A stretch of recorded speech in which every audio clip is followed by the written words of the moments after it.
Chers téléspectateurs, bonsoir ou bonjour, je ne sais pas du tout l'heure à laquelle vous allez regarder cette émission. Bienvenue sur votre chaîne télévisée Télé-École 100% dédiée à l'éducation, et spécialement dans ce premier numéro d'Afrique Édu. Afrique Édu est une émission qui a pour objectif de voyager dans le continent africain à la recherche de toute information liée à l'éducation, notamment au Sénégal, au Mali, en Côte d'Ivoire, au Niger, au Maroc, en Algérie, au Ghana et j'en passe. Mais il est important que nous n'oublions surtout pas nos frères et sœurs de la diaspora qui se retrouvent peut-être en Europe, en Asie et en Amérique. De plus, Afrique Édu partage surtout de bonnes expériences. Aujourd'hui, nous allons voyager au Ghana, en Guinée-Conakry, enfin pour atterrir au Sénégal. Et tout ça, c'est juste dans un instant, après le générique.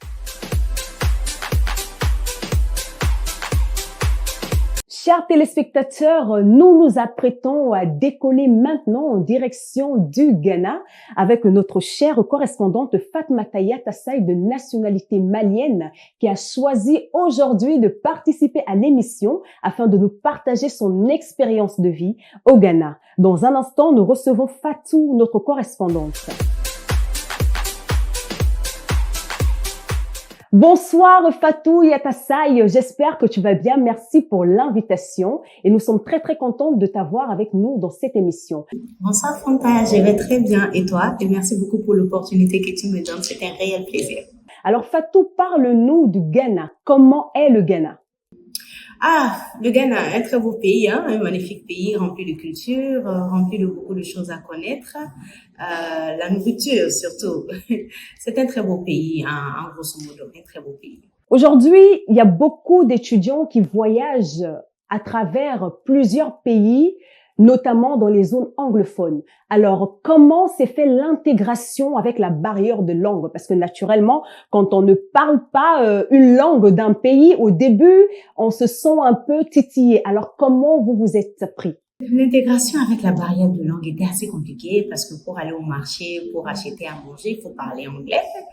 Donc au début, c'était un peu compliqué parce que moi, je suis venue ici avec les bases, comme tout le monde, les débuts, les bonjours, les bonsoirs, les good morning, my name is, les trucs que tout le monde maîtrise. Donc au début, c'était assez difficile, surtout qu'au Ghana, ici, c'est pas que l'anglais. On a aussi leur langue nationale qui est le Twi, qui est presque la langue la plus parlée, même plus que l'anglais, bizarrement. Donc, l'intégration était un peu difficile au début, mais avec le temps, on a pu s'intégrer, ça a pu aller. Justement, ma chère Fatou, en parlant d'intégration, au Ghana, j'ai envie de savoir quels sont les lieux de distraction, quels sont les centres d'intérêt, les lieux qui sont beaucoup plus fréquentés, sollicités par les étudiants francophones. Indéniablement les malls, les centres commerciaux. Les centres commerciaux sont les endroits les plus fréquentés par les francophones quand ils viennent ici. Parce que la plupart de nos pays francophones n'ont pas de tels centres commerciaux chez nous. Donc, quand ils viennent ici, ils sont un peu émerveillés, laisse-moi dire ça comme ça, par la beauté et tout ce que les Ghanéens y mettent, parce qu'ils mettent vraiment du cœur. Les centres commerciaux sont vraiment très beaux. Et surtout, celui d'Ashimota Mall. Ils adorent ça. Il y a ça, il y a les boîtes de nuit, Ça, c'est une valeur sûre. Il y a les boîtes de nuit, il y a les restaurants et même, je dirais plus les centres commerciaux.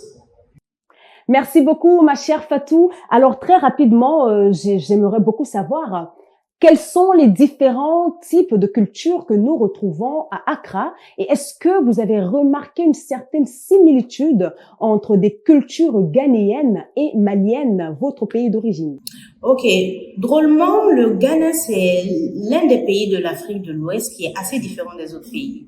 Qu'est-ce que je veux dire par là? Entre le Sénégal et le Mali, on peut trouver quelques similitudes, pareil que la Côte d'Ivoire et tout. Il y a vraiment beaucoup de similitudes, mais pour le Ghana, je pense que la barrière de la langue a aussi mis des différences culturelles parce que ici, la seule similitude que je peux trouver, moi je suis malienne d'origine et personnellement, j'ai pas vu de similitude entre le Ghana, la culture ghanéenne et la mienne, mais il y a une similitude entre la culture ghanéenne et la culture d'une certaine ethnie en Côte d'Ivoire, qui sont les Akans. Ils ont même certaines similitudes dans la langue, par exemple, la même manière de dire viens, la même manière de dire merci, la même manière de dire pardon, la même manière de dire Dieu. Donc, il y a ces similitudes-là, mais du Ghana est mon pays, franchement, j'en ai pas vu. En effet, c'est exactement ça. Tout a été bien dit de façon claire. Aujourd'hui, le Ghana, j'ai envie de demander, aujourd'hui, le Ghana est un pays vraiment sollicité, aimé par les étudiants, pour les études surtout, et vous-même étant allé là-bas il y a quelques années en arrière pour les études.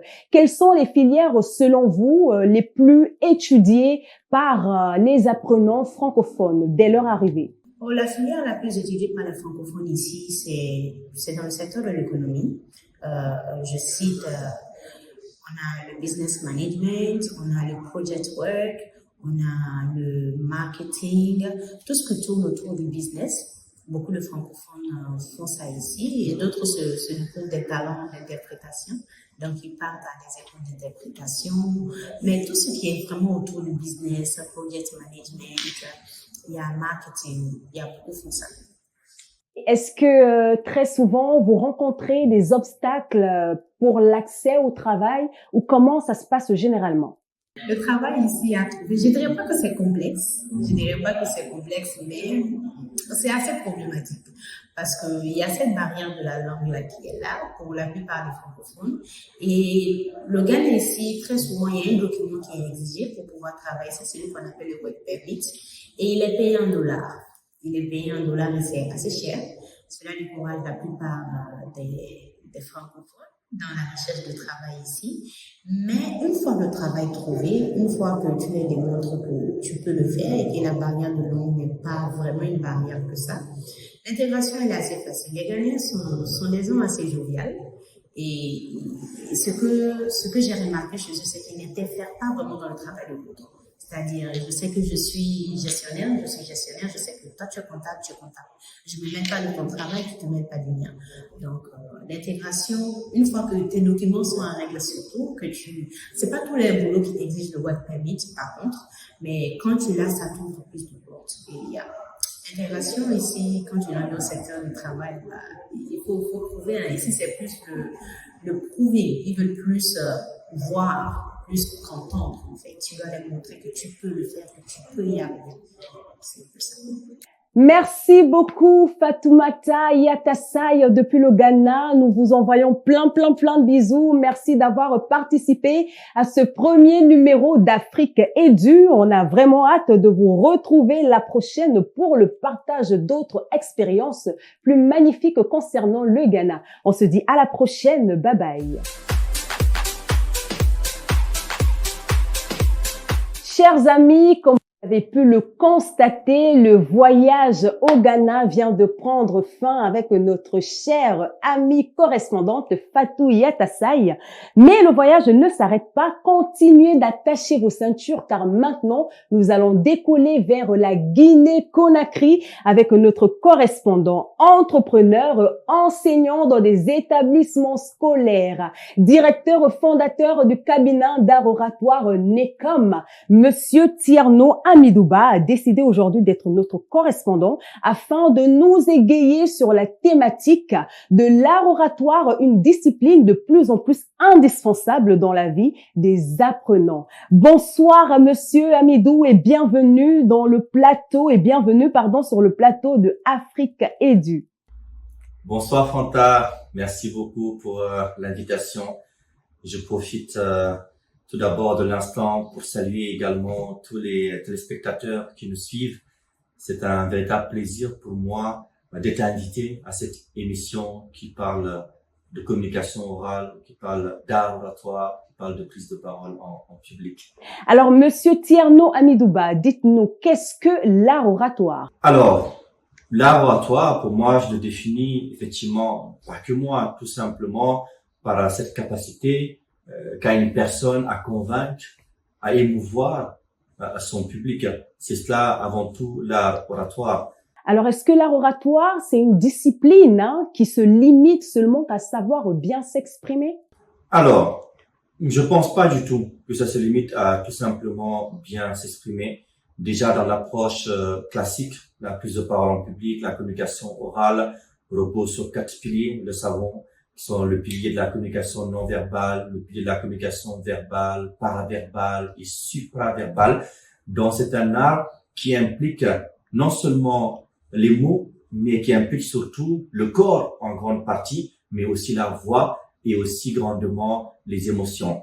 Et ici, à NECOM, nous travaillons grandement, par exemple, sur un nouveau pilier que nous appelons la communication électro-verbale, qui cette fois-ci va aller un peu plus loin que cette dimension classique du moins, et qui va s'attaquer un peu plus à l'aspect un peu émotionnel. On travaille énormément sur la concentration mentale, sur l'énergie que dégage l'orateur, sur ses traumas, ses traumatismes, bref, tout ce qui vient véritablement du côté énergétique, qui peut être encadré par la confiance, l'estime en soi, mais également, comme je l'ai dit, par le passé, par les traumas et bien plus de choses.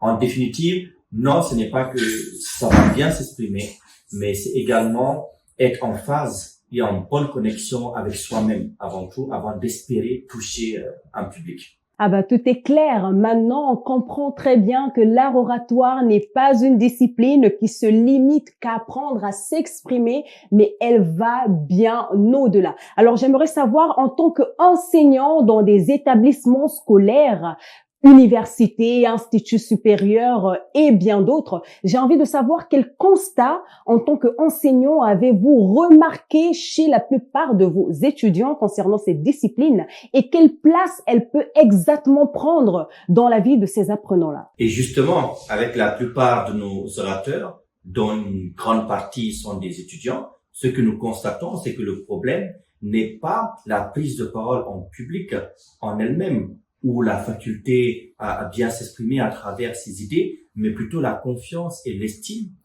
qu'ont ces étudiants qui est véritablement en manque.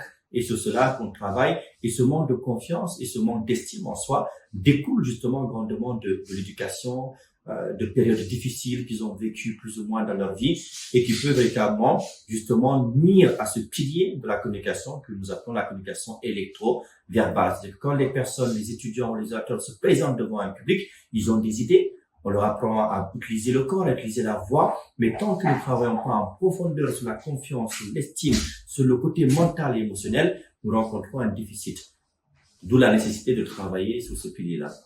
Merci beaucoup, Monsieur Hamidou Ba. Alors, très rapidement, comme dernière question, j'ai envie de savoir quel regard aujourd'hui à la Guinée-Conakry face à cette discipline? Est-ce qu'elle est beaucoup plus sollicitée? Est-ce que très souvent vous organisez des concours? Ou quels sont les moyens que vous mettez en place par rapport à cela? Alors, la Guinée, tout comme le Sénégal aujourd'hui, met énormément le curseur sur justement des modules ou des disciplines comme la prise de parole en public et le développement personnel. À Conakry, par exemple, l'année dernière, ils ont organisé le forum de l'étudiant guinéen et l'une des activités phares était justement un grand concours d'éloquence. Aujourd'hui, à Conakry, il y a pas mal d'associations. Il y a Toastmaster, qui est bien entendu très réputé à Conakry.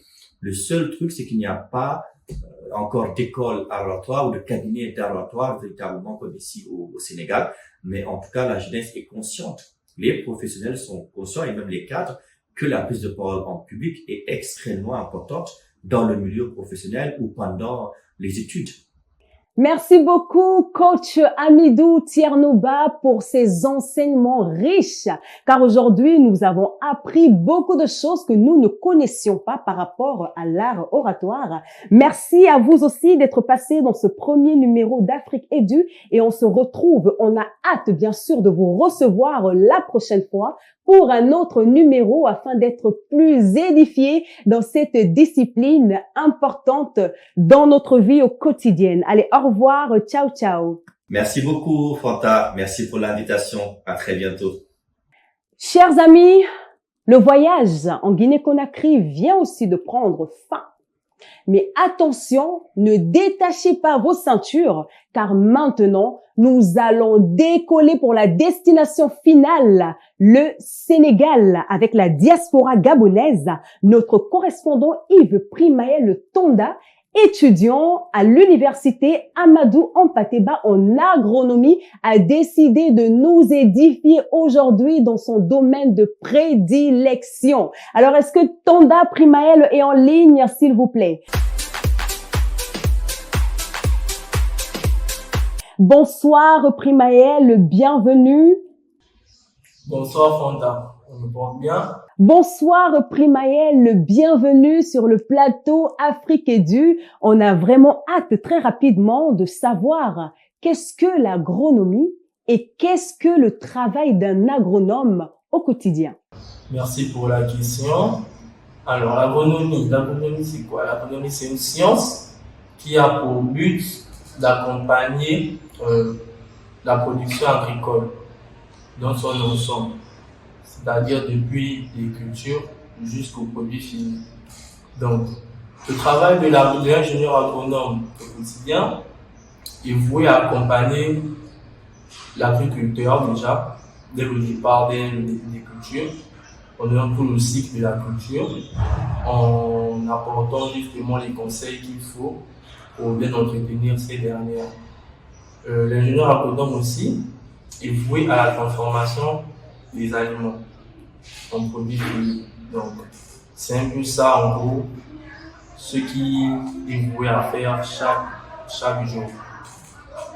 Ah, mais justement, en parlant du travail d'un agronome, moi, j'ai envie de savoir, on a envie de savoir, est-ce que y a-t-il différents secteurs dans l'agronomie qui est vraiment méconnu du public? Alors, dans le domaine de l'agronomie, on a plusieurs débouchés, notamment le phytopathologue, qui est ici le médecin des plantes. C'est lui qui donne les différents remèdes pour lutter contre les différentes maladies ravageuses de différentes cultures.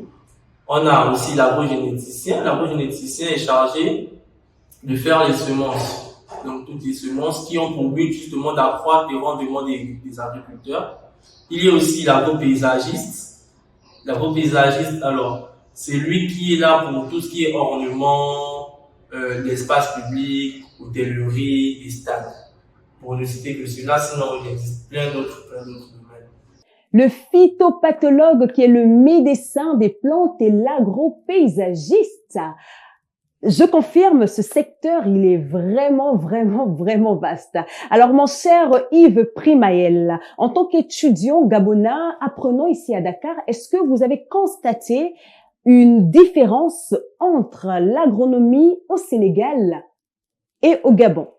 Si oui, d'où vient l'élément comment selon vous? Alors, le constat que j'ai fait en tant qu'étudiant gabonais ici au Sénégal dans le domaine de l'agronomie est que le Sénégal fait un grand effort dans le domaine parce que ils ont des structures déjà, à savoir l'ISRA, qui est chargé des semences. Ils ont beaucoup de structures pour essayer de devenir autonomes sur le plan agricole. Et ils ont aussi le soutien de leur gouvernement. Ce qui est déplorable pour le cas du Gabon, qui est un éternel consommateur des pays étrangers. Donc le Gabon, tant bien qu'ils ont un fort potentiel pédologique par rapport au Sénégal qui a pas de terres arables comparé au Gabon, mais il n'y a pas cet enthousiasme déjà de la part des Gabonais eux-mêmes pour justement booster le secteur. C'est un peu déplorable, comme je le disais tantôt, mais j'espère que dans les temps à venir, ça va changer, la donne va changer. Merci beaucoup, cher ami. Merci beaucoup d'être passé aussi dans ce premier numéro d'Afrique Edu. Chers amis, comme vous pouvez le constater, nous sommes à la fin de notre émission Afrique Edu, qui, je rappelle, a pour concept de voyager dans le continent africain à travers différents pays à la recherche de toute information liée à l'éducation. Alors, on se retrouve sûrement à la semaine prochaine pour un nouveau numéro avec de correspondants différents provenant d'autres pays. N'oubliez surtout pas, Afrique Edu a pour mission de promouvoir de bons profils, de partager de bonnes pratiques et de bonnes expériences de plus. Alors, on se retrouve à la semaine prochaine. Donc, restez connectés sur la chaîne Télé École 100% dédiée à l'éducation.